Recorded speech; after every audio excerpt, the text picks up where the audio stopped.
assunto para ter aqui na tela. Fernanda Manhota, nossa analista de internacional. Muito boa tarde, Manhota. O quanto, né, a gente tem visto o foco, né, todas as atenções para essas ações militares, alegadamente contra traficantes, mas que já tem agora despertado mais reação internacional. E diante desta revelação que o Wall Street Journal trouxe hoje, de que até mesmo incursões contra alvos da Venezuela estariam no cardápio de opções apostos colocadas à mesa para o governo de Donald Trump, embora o próprio presidente americano tenha negado depois da publicação, Manhota. Pois é, Yuri, boa tarde a você, a Débora. De fato, tudo indica, né, que o governo americano tem como estratégia predominante continuar atacando alvos pontuais, sobretudo utilizando forças aéreas e, eventualmente, né, a marinha, e no contexto, digamos, um pouco menos óbvio do ponto de vista legal das águas internacionais, o que não apontaria diretamente para uma guerra convencional ou para uma incursão terrestre.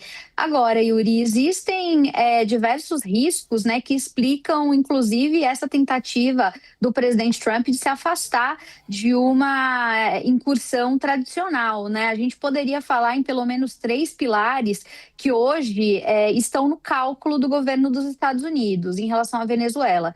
O primeiro é um pilar, obviamente, estratégico e que tem a ver com o próprio teatro de operações na Venezuela, então, diretamente, né, concebendo aí os desafios militares. O segundo, é claro que não deixa de ser geopolítico, e o terceiro tem a ver com os colaterais humanitários, né? Quando a gente pensa em cada um deles, tem informações que têm refreado a ala mais radical e que, inclusive, é favorável a uma política de mais linha dura na Venezuela. Do ponto de vista estratégico militar, Yuri e Débora, hoje a gente tem estudos sendo publicados nos Estados Unidos, como é o caso de um bem recente, né, um relatório produzido pelo CSIS, que é um dos mais importantes think tanks que se debruça sobre questões de segurança nos Estados Unidos, e eles fizeram uma estimativa de que uma incursão por terra na Venezuela deveria envolver pelo menos 50 mil soldados americanos, né? Quer dizer, não é uma coisa simples, não é uma coisa pequena, tampouco é barata.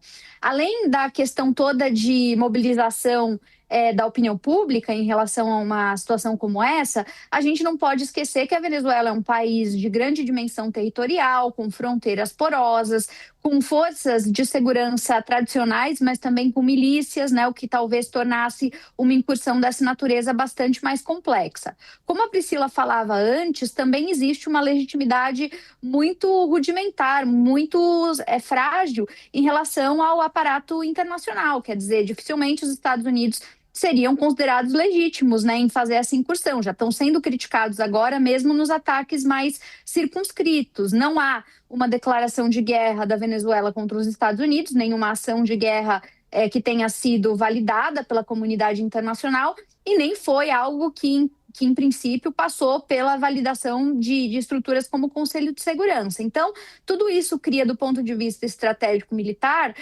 uma série de constrangimentos. Quando a gente olha para a questão geopolítica, e aí, resumindo muito a ópera, a gente não pode esquecer que hoje entrar em conflito com a Venezuela é chamar para a nossa dimensão hemisférica um confronto, ainda que indireto, com Rússia e com China, que já são capítulos à parte na política externa do Trump e que tem, então, as suas próprias lógicas, né, internas. E, por fim, do ponto de vista humanitário, isso interessa também muito ao Brasil, né, não só, claro, a questão da estabilidade e tudo isso, mas a gente não pode esquecer que a Venezuela já passa algumas décadas por um processo não só autoritário, de violência, né, de autoritarismo, mas evidentemente também de muita pobreza. E isso já deslocou muita gente, já criou uma condição muito desfavorável socioeconomicamente e que só seria agravada com um conflito tradicional, né? Quer dizer, fluxos imigratórios, como é que a gente gerencia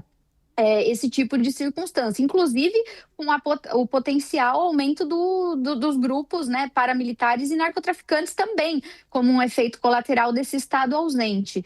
Então, Yuri e Débora, tudo isso para dizer que os americanos, claro, têm as suas diferenças com a Venezuela, estão imbuídos, né, dessa missão prioritária que eles entendem como prioritária no contexto do combate ao narcotráfico, têm sido cada vez mais ousados, né, então nenhum de nós negaria essa escalada nesse momento, mas tem tomado isso com certo grão de sal. A gente tem que tomar isso com certo grão de sal também, porque, como eu disse, existem dimensões de médio e longo prazo que colocariam os próprios Estados Unidos em situações desconfortáveis doméstico e internacionalmente. Então, isso explica por que Trump vai rapidamente a público tentar dizer que não é bem assim, ainda que a gente muitas vezes desconfie dessas intenções, Yuri e Débora.